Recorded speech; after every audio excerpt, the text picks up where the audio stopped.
नमस्कार, मैं डॉक्टर संदीप झा।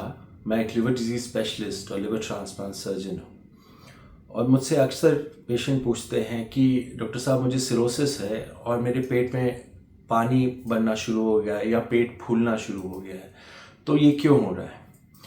तो ये जानना आपके लिए बहुत ज़रूरी है कि लिवर जो है ये बहुत ही सॉफ्ट ऑर्गन होता है, एक स्पॉन्ज की तरह होता है और इस लिवर के थ्रू कम से कम 1 से 1.5 लीटर ब्लड फ्लो हर मिनट में ये ब्लड फ्लो करता है इस लिवर के थ्रू। और जैसे पेड़ों की टहनियाँ ब्रांच आउट करती हैं, वैसे ही ब्लड अपने वेसल्स से ब्रांच आउट करता है, लिवर में जाता है, डिस्ट्रीब्यूट होता है और लिवर के जो छोटे छोटे सेल्स होते हैं उनको मौका मिलता है कि ब्लड में से कुछ चीज़ें उठाएं, कुछ चीज़ें मैन्युफैक्चर करके ब्लड को सप्लाई करें और फिर वो ब्लड पूरे शरीर में जाके सप्लाई करता है। तो ये जो माइक्रो स्ट्रक्चर, बहुत माइक्रोस्कोपिक स्ट्रक्चर्स होते हैं जिनको लिवर सेल्स, हेपाटोसाइट्स, साइनोसॉइड्स कहा जाता है, लिवर के ये सारे फंक्शंस इस लेवल पे अचीव किए जाते हैं। तो जब ये इतना सारा ब्लड शरीर का है जो लिवर के थ्रू फ्लो करता है, ब्रांच आउट करता है, सेल्स पे पहुंचता है, फिर सेल्स को मौका मिलता है कि उस ब्लड पे काम करें, तब जाके लिवर अपने फंक्शंस अचीव करता है। और वो कम से कम 500 फंक्शंस होते हैं लिवर के जो डेली बेसिस पे लिवर कैरी आउट करता है, जिसके कारण ये शरीर मेंटेन हो पाता है। अब सिरोसिस में क्या होता है? सिरोसिस में एक चीज़ होती है फाइब्रोसिस या फिब्रिन डिपॉजिशन। अब ये जो लिवर का स्ट्रक्चर है इसमें फाइब्रिन डिपॉजिट होने लगता है जब भी लिवर में डैमेज होता है, चाहे वो अल्कोहल के कारण हो, हेपेटाइटिस बी वायरस के कारण हो, हेपेटाइटिस सी वायरस के कारण हो, आज की डेट में जो फैटी लिवर के कारण भी सिरोसिस हो रहा है उसके कारण भी फाइब्रिन डिपॉजिट हो जाता है लिवर के अंदर। और इस फाइब्रिन के कारण ये जो ब्लड फ्लो है ये नहीं हो पाता है, ब्लड फ्लो धीरे धीरे कम हो जाता है।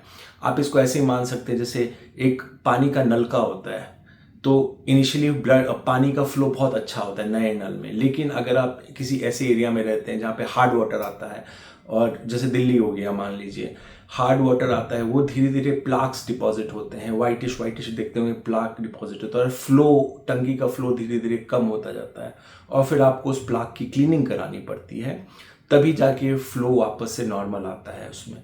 तो ऐसा ही कुछ होता है, प्लाक जैसा डिपॉजिट हो जाता है लिवर के कारण, जिसको फिब्रिन कहते हैं।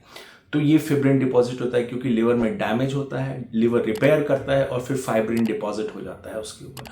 तो धीरे धीरे फाइब्रिन डिपॉजिट के कारण ब्लड फ्लो कॉम्प्रोमाइज हो जाता है। अब जब ब्लड फ्लो कॉम्प्रोमाइज होता है तो जो सेल्स हैं वो अपने काम नहीं कर पाते हैं और इस दौरान तो तब उसको सिरोसिस कहा जाता है और लिवर में एक प्रकार का कंजेशन हो जाता है या ट्रैफिक जैम हो जाता है लिवर के अंदर, और जो ब्लड जा रहा है उसको बहुत ज़्यादा प्रेशर के अगेंस्ट जाना पड़ता है। और इसके कारण क्या होता है, जैसे किसी रोड पे ट्रैफिक जैम लगता है तो जो छोटे छोटे बाइक वाले होते हैं, स्कूटर वाले होते हैं, अपना नया रास्ता बना के निकल जाते हैं, साइड से, खेत से निकल गए, इधर से निकल गए। तो ऐसे ही ब्लड फ्लो भी अपना रास्ता ढूंढ लेता है और नए रास्ते बना लेता है, जिसको कोलैटरल्स कहते हैं। इन कोलैटरल्स के थ्रू फिर ब्लड फ्लो करता है, लेकिन ये नॉर्मल नहीं होता है, नेचुरल नहीं होता है, तो इनसे फट के ब्लीडिंग होता है।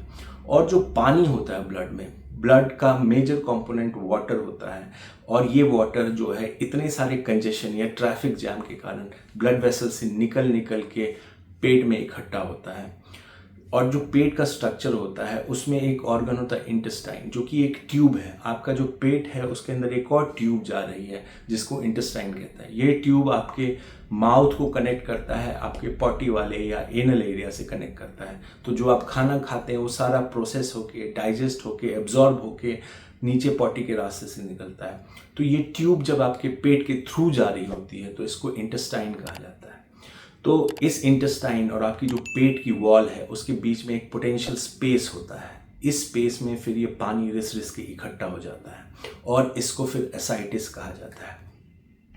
और ये जो एसाइटिस है ये 100-200 ml से 10-12 लीटर तक एसाइटिस इकट्ठा हो सकता है, जो कि एडवांस सिरोसिस के मरीज़ होते हैं। बहुत बार हम जब नीडल डाल के निकालते हैं तो उसमें 6 लीटर, 7 लीटर, 8 लीटर पानी इकट्ठा होता है, जो हम निकालते हैं तब जाके पेशेंट को रिलीफ होता है।